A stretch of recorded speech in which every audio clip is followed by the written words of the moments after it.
بسم اللہ الرحمن الرحیم۔ السلام علیکم، میں ہوں رشید صافی، آپ دیکھ رہے پروگرام 7واں دن۔ آج ہمارے مہمان ہیں افتخار عارف صاحب۔ ان کا نام ہی ان کا تعارف ہے، اس لیے میں زیادہ وقت ان کے تعارف میں ضائع نہیں کرنا چاہتا۔ ان کے شکریہ کے ساتھ پروگرام کا آغاز کرتے۔ بہت شکریہ افتخار صاحب، آپ بڑی مہربانی، بہت کرم آپ نے یاد فرمایا۔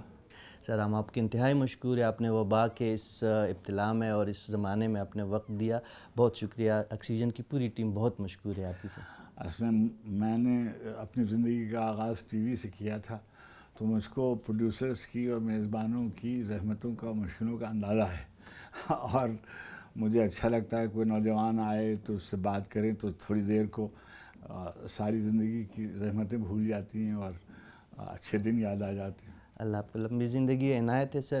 میں چاہتا ہوں سر آپ کے جو بچپن کا زمانہ تھا اس سے ہم آغاز کریں اس نشست کا، لکھنؤ کا زمانہ، پھر آپ کا لڑکپن کا زمانہ، وہ یادیں کچھ ہمارے ناظرین کے ساتھ تازہ ہو جائے تو عنایت ہوگی۔ جی، بار بار میں کچھ سناتا رہتا ہوں، مگر بعض اوقات ایسا ہوتا ہے کہ آپ کی کچھ باتیں شاید نوجوانوں کو اور بچوں کو حوصلہ دیں زندگی کرنے کا، اس لیے اس کو دہراتے رہنا چاہیے۔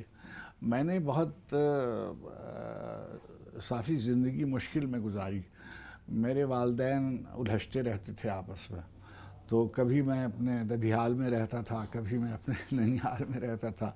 اب اس وقت تو سب یادیں خوشگوار ہی ہیں، لیکن جب بچہ اس سے گزر رہا ہوتا ہے اس طرح کے خاندان میں تو اس کو بہت الجھن ہوتی ہے، پریشانی ہوتی ہے۔ لکھنؤ میں نے سے زندگی کا آغاز ہوا تو سمجھیے کہ شروع میں مجھ کو، جب میں اپنے ددھیال میں فرنگی محل میں، جوہری محلہ ایک چھوٹی سی گلی ہے، وہاں میں میرے والدین یعنی میرے دادا اور میرے والد رہتے تھے، اور تو مدرسہ نظامیہ فرنگی محل، یہ جو درس نظامی کے بانی تھے ملا نظام الدین، ان کا قائم کیا ہوا جو مدرسہ ہے، اس سے میں نے کچھ دن گزارے، یعنی جو دینی تعلیم کا مدرسہ۔ پھر وہاں سے مگر مجھے جب میں ادھر آیا اپنے ننیحال میں تو انہوں نے ہمیں ایک اسکول میں داخل کرا دیا، اور سمجھیے کہ ابھی میں چوتھی جماعت میں پڑھتا تھا تو اس اسکول میں داخلے کے لیے امتحان ہوتے تھے، اور اس میں مجھے بٹھا دیا گیا اور میں پاس ہو گیا، تو پھر میں چھٹی میں چلا گیا۔ سر آپ کے غالباً ایک مدرس احتشام حسین صاحب، ان کی کچھ باتیں یادیں ہو جائے؟ وہ میرے استاد تھے BA میں بھی، اور یہاں جو ان کے ایک بھتیجے تھے، ان کا نام تھا جعفر میری، نہیں معلوم مجھے اب وہ حیات ہیں، یعنی خدا کرے کہ وہ حیات ہوں، اور وہ میرے ہم جماعت بھی تھے، دوست بھی تھے، اور ہم اور وہ ٹیبل ٹینس ایک ساتھ کھیلتے تھے، اور فٹ بال بھی وہ میرے ساتھ ٹیم میں شامل تھے، اور تو وہ ان کو بڑے ابا کہتے تھے اس لیے کہ وہ ان کے بھتیجے تھے، تو ہم بھی ان کو بڑے ابا آپ کے بھی ہو گئے۔ ان کی توجہ ہماری طرف رہتی تھی، اور ہم کوئی یعنی برے طالب علم بھی نہیں تھے، تو شفقت فرماتے تھے۔ بلکہ جب میں یہاں پاکستان آیا تو ان کو یہ بات تو معلوم ہی تھی کہ میں ایک پسماندہ طبقے سے تعلق رکھتا ہوں، ایک مزدور گھرانے سے تعلق رکھتا ہوں، اور چنانچہ وہ یہ جانتے تھے کہ اب میں پاکستان جا رہا ہوں تو وہاں تو ایک بالکل اجنبی سرزمین ہوگی میرے لیے، تو انہوں نے مجھے رقعے لکھے، اور ایک رقعہ ڈاکٹر وحید مرزا تھے، پہلے وہ لکھنؤ یونیورسٹی میں عربک ڈپارٹمنٹ کے شعبے کے چیئرمین تھے، اور بہت بڑے آدمی تھے۔ انہوں نے امیر خسرو پہ سب سے پہلی کتاب انگریزی میں لکھی تھی، اور وہ اس زمانے میں دائرۃ المعارف اسلامیہ جو پنجاب یونیورسٹی کا ایک منصوبہ تھا، اس کے وہ سربراہ تھے، اور ایک خط انہوں نے سبت حسن صاحب کو، جو بہت ہمارے مشہور دانشور جی، ہاں ان کو، اور ایک فیض صاحب کے نام لکھا۔ تو جب میں آیا لاہور تو وہیں ظاہر ہے میرے پاس تو ریل کی گاڑی سے ہی سفر کے پیسے ہوتے تھے، تو میں لاہور سے آیا تھا تو ان کے پاس گیا، لیکن وہاں میرے زیادہ کوئی جاننے والا، کوئی عزیز و اقارب میں دور پار کا بھی نہیں تھا، تو وہاں سے میں کراچی آ گیا، اور کراچی میں میرے کچھ جاننے والے تو تھے، وہاں آیا اور پھر ملازمت کی تلاش کی، تو فیض صاحب اس زمانے میں عبداللہ ہارون کالج کے پرنسپل ہوتے تھے، اور کھڈا کوئی پرانی بستی تھی اس میں وہ ایک کالج تھا عبداللہ ہارون کالج. تو وہاں میں ان کے پاس حاضر ہوا، انہوں نے بڑی شفقت فرمائی اور کئی جگہ میری سفارش بھی کی. لیکن جو میرے ڈسپلنس تھے سوشیالوجی وغیرہ اس کے ابھی اتنا رواج نہیں ہوا تھا. ایک دو یونیورسٹیوں میں نیا مضمون تھا. جی ہاں بالکل نیا مضمون. خیر تو یہ احتشام صاحب کی وجہ سے مجھے یہ گویا ایک سہولت ہو گئی کہ فیض صاحب سے متعارف ہو گیا اور سکتے بھائی سے متعارف ہو گیا، جو زندگی کی آخری سانس تک دونوں بزرگ جو تھے وہ میرے رہنمائی بھی کرتے تھے. سنا ہے کہ فیض صاحب نے شاید اپنے ایریا کے بعد سب سے زیادہ خط و کتابت آپ سے روا رکھی تھی. جی وہ میں مذاقاً کہتا بھی ہوں یہ بات کہ اہل خانہ کے علاوہ سب سے زیادہ خط انہوں نے مجھے لکھے. اچھا اس کا ایک سبب تھا کہ جس زمانے میں یہاں تو ظاہر ہے کہ وہ بھی کراچی میں رہتے تھے، میں بھی کراچی میں رہتا تھا. میں جب ٹی وی میں ہو گیا پاکستان ٹیلی ویژن میں، میں اسکرپٹ ڈپارٹمنٹ کا. بہت زیادہ ہجرت جو تھی 1947 میں ہو گئی تھی. آپ کا 1965 تک لکھنؤ میں قیام اور اس کے بعد پھر پاکستان میں آنا اور یہاں پہ جانا. گزارش یہ کرتا ہوں کہ ایک بچہ جو 44 میں پیدا ہوا ہو وہ 47 میں تو پاکستان اپنے پیروں سے نہیں آ سکتا. شعوری زندگی اب ان کی نہیں، اگر والدین نہیں لا رہے تھے 4 سال کی عمر میں تو والدین ہی لا سکتے تھے نا، اور وہ آئے نہیں پاکستان وہ آخر وقت تک. اور آپ اعتراف کر رہے ہیں کہ وہ آپ کے والدین کے ساتھ ابتدائی زمانہ ابتلا کا زمانہ تھا، مصیبتوں کا زمانہ. دیکھیے وہ تو پاکستان آئے نہیں، تو جب وہ پاکستان نہیں آئے تو میں بھی نہیں آیا. لیکن جب میں نے اپنے ماسٹرز کر لیے تو میں نے ایک دن بھی ایم اے کے بعد ہندوستان میں نہیں گزارا اور میں پاکستان چلا آیا.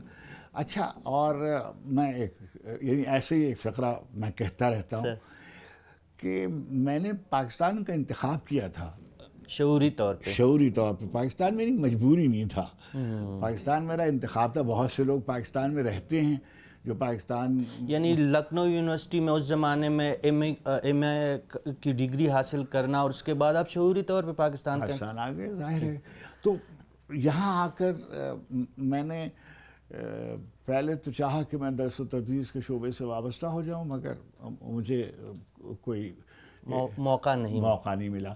اچھا، اب ظاہر ہے جو پیسے میں لایا تھا وہ ختم ہو رہے تھے. تو میرے ایک بزرگ دوست، میرے بھائی کے دوست تھے یاور مہدی، وہ کراچی ریڈیو پر کام کرتے تھے اور وہاں پروڈیوسر تھے.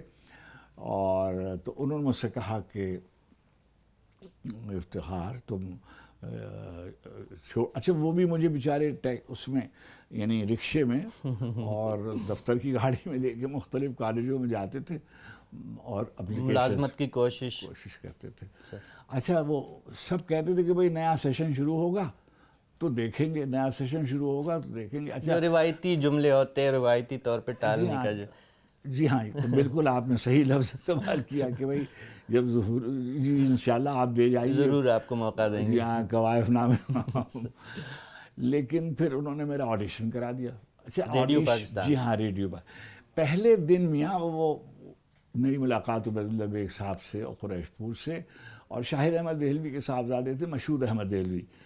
یہ لوگ جو تھے یہ ریڈیو پر کام کرتے تھے بیرونی نشریات کے شعبے میں. وہاں میرا آپ خوش قسمت تھے کہ آپ کو حبیب جو عبیداللہ بیگ صاحب کے بارے میں آپ جی ہاں، عبیداللہ بیگ کی والدہ جو تھی جی وہ ان کو حبیب کہتی تھی، تو میں بھی ان کو بھائی حبیب کہتا تھا. تو بہت سے لوگ ٹی وی میں کیسوٹی کے زمانے میں مجھ سے پوچھتے تھے کہ یہ آپ بھابھی کیا کہتے ہیں سنائی دیتا تھا بھابھی. خیر، تو وہاں ملاقات ہوئی. اور سب سے جو دیکھیے میں آپ سے گزارش کروں کہ انسانوں کی زندگی پہ کتابیں بھی اثر انداز ہوتی ہیں اور افراد بھی اثر انداز ہوتے ہیں. اور اللہ نے مجھے نعمتیں عطا فرمائیں اور بے شمار نعمتیں مسلسل. میں ان خوش نصیبوں میں ہوں کہ جن کو زندگی میں بہت یعنی میں دیکھیے میں نے بہت جسے کہتے دنیاوی اعتبار سے اعلیٰ مراتب پر زندگی گزاری. میں ای سی او آئی سی کا پریزیڈنٹ رہا، میں مختصر اقوامی زبان کا بہت دیر چیئرمین رہا، اکیڈمی آف لیٹرز کا بہت دیر چیئرمین رہا، نیشنل بک فاؤنڈیشن کا ایم ڈی رہا، میں پروفیسر رہا national university of modern languages میں وغیرہ وغیرہ. تو اللہ نے بہت عزت بخشی. بالکل. اور سرکاری سطح پہ بھی جو اعلیٰ ایوارڈز ہے یا اعترافات ہے سب آپ حاصل کر چکے, اللہ نے اسے سرفراز کیا. میں جتنا بھی اس کا شکر کروں کم ہے. اور اب میں پلٹ کے دیکھتا ہوں تو جیسے معلوم ہوتا تھا کہ زندگی میں انسانوں کی شکل میں کچھ نعمتیں عطا ہوئی تھیں, کہ جیسے عبید اللہ بیگ جیسے, سلیم گیلانی ریڈیو پاکستان کے ڈائریکٹر جنرل تھے, اسلم اظہر پاکستان ٹیلی ویژن کے بہت بڑا نام کا بہت بڑا نام, اور میرے تو وہ مربی بھی تھے, استاد بھی تھے, باپ کی جگہ, بڑے بھائی کی جگہ. اس کے بعد آغا حسن عابدی جو BCCI میں کام کرتے تھے, الطاف گوہر, مشتاق احمد یوسفی, فیض احمد فیض, سلیم احمد, یعنی جتنے نابغے تھے ان سے آپ کا واسطہ براہ راست پڑا. اور میں ان کے دیکھیے, یعنی یہ نہیں کہ میں نے کوئی کسی محفل میں ان سے ملاقات کی اور میں ان کا نیاز مند ہو گیا ہوں. اب جیسے فیض صاحب کا ہی ہے, اب فیض صاحب ساری دنیا ان کی عاشق ہے, مداح ہے, اور ان سے ملاقات کا اور شناسائی اور تعارف اپنے لیے باعث منزلت سمجھتی ہے. مگر جب فیض صاحب ضلع وطنی کی زندگی گزار رہے تھے, اچھا اس زمانے میں جب میں آیا ٹی وی تو میں نے ایک سلسلہ شروع کیا, تجویز پیش کی, وہ منظور ہو گئی, اور اب ہمارے یہاں سے ناول کی ڈرامائی تشکیل, خدا کی بستی کی ڈرامائی تشکیل ہوئی, اور ایک نیا دور شروع ہوا پی ٹی وی کا عروج کا. تو شوکت صدیقی صاحب مرحوم جو تھے وہ میرے لکھنؤ یونیورسٹی کے بھی سینئر تھے, شیام صاحب کے شاگرد بھی تھے, میرے کالج کے بھی سینئر تھے. ان کا ناول تھا خدا کی بستی, وہ اور اداس نسلیں اور ہم نے آنگن, یہ 3 ناول ہم نے پروپوز کیے, وہ ہو گئے. تو شوکت بھائی نے ایک دن مجھ سے کہا کہ افتخار تم سے بہت, تم جاتے ہو فیض صاحب کے پاس, تمہیں ان کی قدم بوسی کی سعادت میسر ہے, تو تم کیا ان سے یہ کہہ سکتے ہو کہ وہ اس کی ڈرامائی تشکیل کر دیں؟ تو میں نے کہا کہ شوکت بھائی فیض صاحب کہہ نہیں سکتا ہوں, لیکن میں نے جسے کہتے ہیں رسک لیا. میں نے جا کر, اس زمانے میں وہ سوسائٹی میں رہتے تھے, اور یونیورسٹی اپنا ٹی وی کی اسٹیشن جو ہے وہ بہت دور نہیں تھا. چنانچہ میں ایک دن گھر گیا, میں نے قدم بوسی کی, میں اور فرمایا کہ میں نے جب یہ گزارش کی تو کہنے لگے کہ اچھا بھائی کریں گے, مان بھی گئے, مان گئے. اچھا وہ اتنی مصروفیت اور اتنی, اور انہوں نے کی 7 قسطیں ڈرامائی تشکیل, لکھا ہوا آتا تھا فیض احمد فیض, وہ اچھا اس شہرت ہو گئی اس کی بھی. اچھا, اور اس زمانے میں مجھے انہیں قریب سے دیکھنے کا موقع بھی میسر آیا. پھر مشاعروں میں ہم, اب شاعر تو تھے لیکن ہم تو بہت ہی, یعنی آغاز تھا ہمارا, لیکن ان کی سفارش پر سب سے پہلا مشاعرہ میں نے فیصل آباد میں پڑھا. فیض صاحب کی سفارش پہ انہوں نے سفارش کی, ورنہ مجھ سے بہت سینئر لوگ وہاں موجود تھے کراچی میں, موقع نہیں ملنا تھا. لیکن میں اور پروین شاکر اور اطہر نفیس بھائی مرحوم اور صحبہ اختر, صحبہ تو شاید جاتے ہوں گے پہلے بھی, لیکن اطہر بھائی اور میں اور پروین پہلی دفعہ شہر سے باہر کوئی تعارفی مشاعرہ آپ کا وہی ہوا.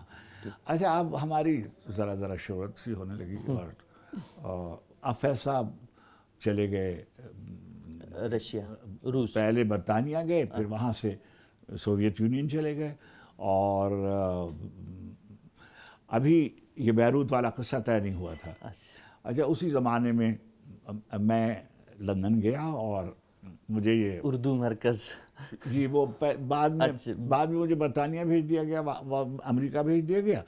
وہاں سے میں نے کچھ تھوڑا سا کام کیا, کولمبیا یونیورسٹی میں داخلہ ہو گیا کچھ. وہاں سے آیا تو اردو مرکز شروع ہو گیا. اب اردو مرکز جو تھا اس کے پہلے دن جب تشریف لائے فیض صاحب, تو وہ لکھا ہوا ہے کہیں, زہرا نگاہ صاحبہ کے ساتھ تشریف لائے تھے, تو زہرا آپا اور وہ, انہوں نے لکھا اس پر کہ میں آج ہم اردو مرکز میں آئے, بہت اچھا لگا وغیرہ وغیرہ, اور نیچے شعر 2 لکھے ہوئے. اور پھر ہم نے فیض صاحب کی 70ویں سالگرہ کا اہتمام کیا. اس کے بعد فیض صاحب کی ایک کتاب کسی ان کے مداح نے, تو آپ کے ہاں پشاور کی ہماری بہن اور بھابھی ہماری جو ہیں یاسمین, خواجہ شاہد حسین صاحب کی بیگم صاحبہ, اور خواجہ شاہد حسین میرے ٹی وی میں بہت ہی وہ تھے, اور دوبارہ لندن میں پاکستان لانے میں وہ ان کا ہاتھ تھا. جب BCCI بند ہوا تو انہوں نے سفارش کی, اور